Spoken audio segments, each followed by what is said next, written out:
en souveraine, je ne sais pas si on peut vraiment employer ce terme-là, d'autant plus que contre Pau, elle a dû s'adapter très rapidement avec la sortie des 10 premières minutes de Cafaro, qui a nécessité la rentrée donc de Sceaux, et ce qui a donc réorganisé la défense. Ouais, je dirais pas souveraine parce qu'on a quand même, à mon sens, face au 16e, enfin 15e, 16e du championnat, on a, à mon sens, concédé trop d'occasions. Mais clean sheet quand même, donc ça veut dire que contre les équipes les plus faibles, on est supérieur à elles. Jérémy, Ouais. qu'on a quoi? Ouais, je suis assez d'accord. Je suis assez d'accord avec ce qui a été dit. J'irai pas jusqu'à dire que la défense a été souveraine face à Pau. Il y a beaucoup de mieux par rapport au début de saison. Ça, c'est indéniable. On tournait à 2 buts de prix de moyenne lors du début de saison.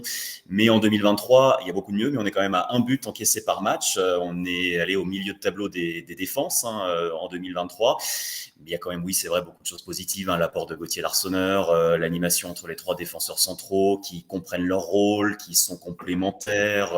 L'apport aussi de Thomas Monconduit au milieu de terrain dans ce rôle de sentinelle qui parfois recule dans la défense. On concède moins d'occasions aussi un peu stupides, ça on en a beaucoup l'habitude. Je pense à des coups francs en situation offensive, à des corners où on pouvait se prendre des vagues derrière, ça on les a beaucoup moins. Mais j'irai peut-être pas jusqu'à dire non plus qu'on est souverain. On a beaucoup subi face à Pau. On a beaucoup subi aussi en deuxième mi-temps du côté de Nîmes, face à Dijon. Donc je pense quand même qu'il y a encore des choses à améliorer et qui peuvent être améliorées. Je pense que l'ASS en a clairement les moyens dans cette animation défensive, dans les phases de repli par exemple.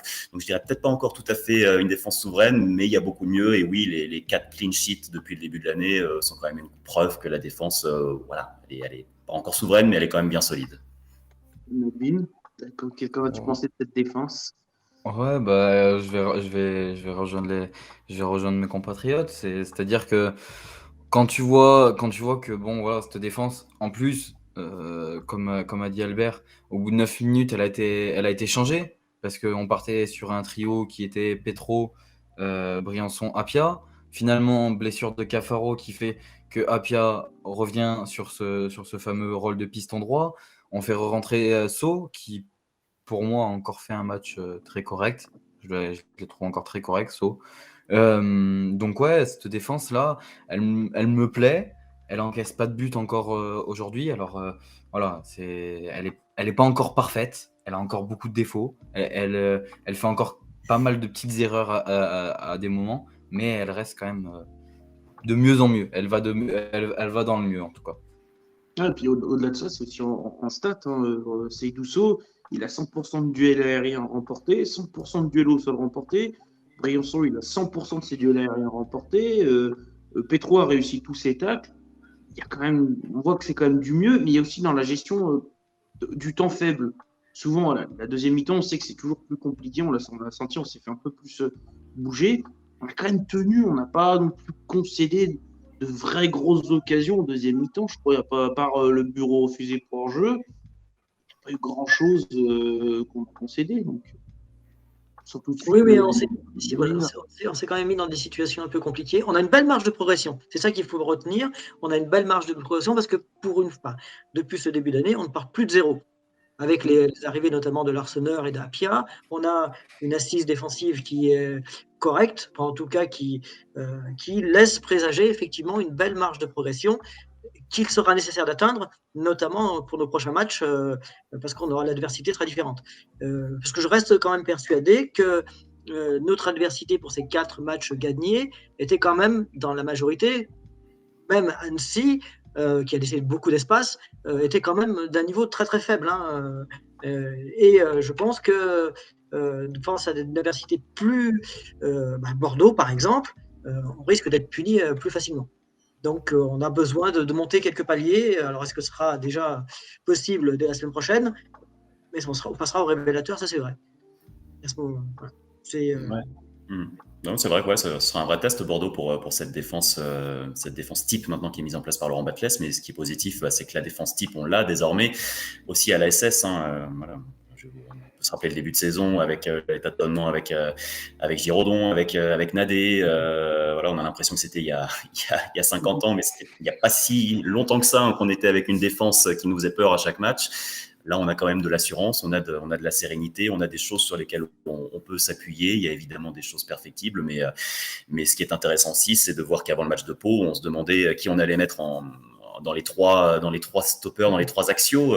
On avait le débat entre les quatre avec Sceaux, Petro, Briançon et Apia, et on se demandait voilà, qui on allait retirer de ce dispositif. Mais c'était un choix de riche au final, et ça c'est quand même intéressant d'avoir aussi des choix de riche aujourd'hui à la SS. Parce que tu as raison, il y a des solutions de rechange.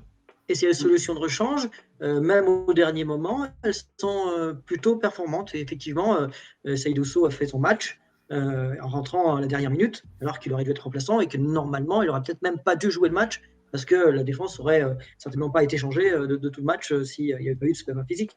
Il serait peut-être rentré un peu, peut-être vers la 50e, 60e.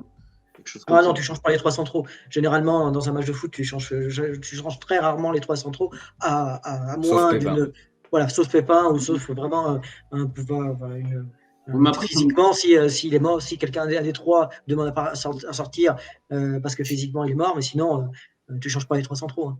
Ce qui fait que. Voilà, l'avantage, donc, oui, vas-y. Tu peux faire un changement tu peux faire n'importe quel changement. En soi, les trois, maintenant, on a l'impression qu'ils se connaissent bien. Donc, dans tous les cas, les quatre se connaissent très bien. Donc, ils arrivent très bien, je pense, à s'adapter à n'importe quel changement. Quand Sceaux il est rentré, c'était pas le même style, c'est pas forcément le même style qu'Apia.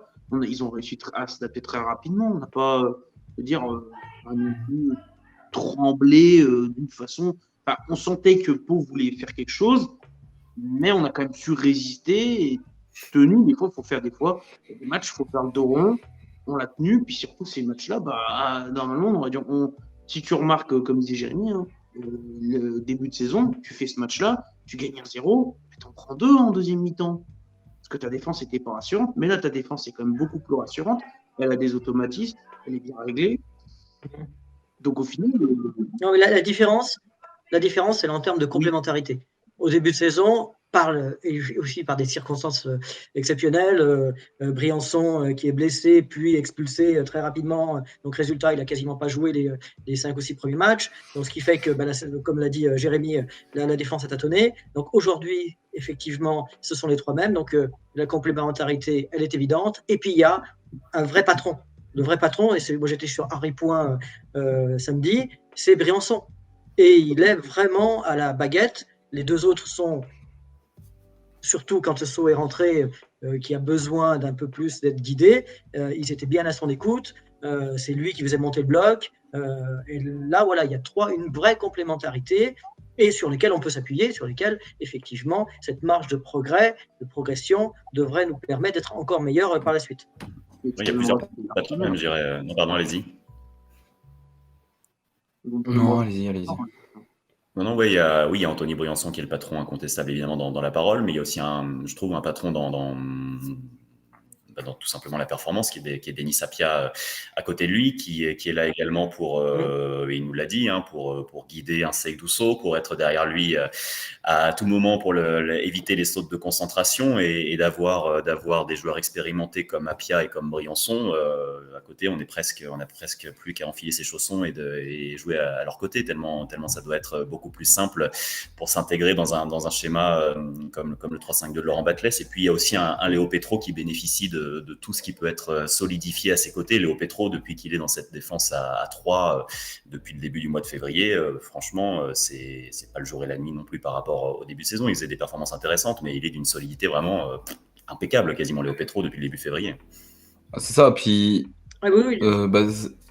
c'est l'avantage que tu as avec Léo Petro, c'est que quand tu le replaces dans cette fameuse... C'est son placement, de toute façon.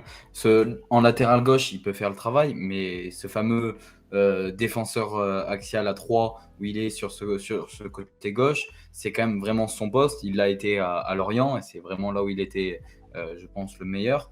Puis l'avantage d'Apia, c'est cette polyvalence aussi. C'est-à-dire que on a quelqu'un qui, en défense centrale, peut très très bien jouer, mais en latéral, peut faire le boulot. Et comme dans un problème comme ça, où on a un Cafaro qui se blesse, bah, on a cette possibilité-là de se dire, bah, vas-y, sur nos 3 axiaux, on a les 3 axiaux qui sont Sceaux, Briançon et Petro. Et Apia peut compléter dans cette défense à 3 ou alors être piston et faire le travail et le taf aussi bien que les autres, quoi. Mais dans cette défense, il faut aussi reconnaître, ça on le voit depuis plusieurs matchs, le rôle de Thomas Monconduit. Hein. Et Oui. là encore, on le voit très très bien, dès que l'adversaire arrive dans les 30 mètres, il recule d'un cran et c'est un 4e défenseur. Il est quasiment au niveau de Briançon. C'est fou. Et ça, c'est quand même la trouvaille de Laurent Batles, qui a réussi à le repositionner et à le rendre plus performant, bien que je l'ai trouvé dangereux, contrairement à ses derniers matchs, dangereux dans ses pertes de balles, au moins 3 pertes de balles en plein axe, qui auraient dû, s'il y avait eu là aussi un adversaire un peu plus performant, qui aurait pu coûter cher. Et malgré tout, ce positionnement rend la défense encore plus solide.